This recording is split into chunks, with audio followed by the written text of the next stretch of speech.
Welcome to Luca and Miguel. Enjoy the video. In this video, I will explain how to set up simple voice chat in Aternos. Adding voice chat to your Minecraft server allows you to talk with your friends directly in-game, enhancing your multiplayer experience. You will not need any separate applications like Discord or TeamSpeak. We will focus on the widely used simple voice chat mod, known for its ease of use and robust features. Let's get started with the setup process. First, you need to choose the right foundation for your server. Head to your Aternos panel and select a server software such as Fabric or Paper, as these support mods.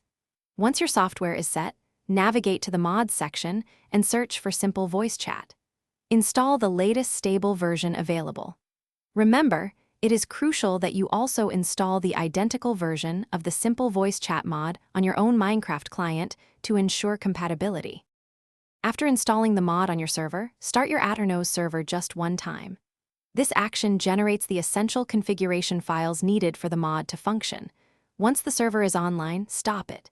Then go to the Files section in your Aternos panel.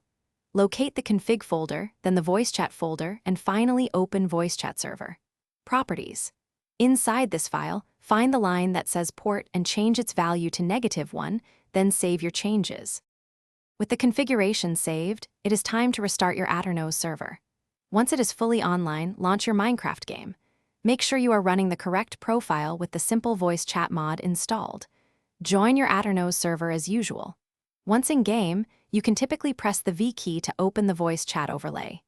This allows you to adjust settings, mute yourself, or even create group chats, enabling seamless communication with your friends.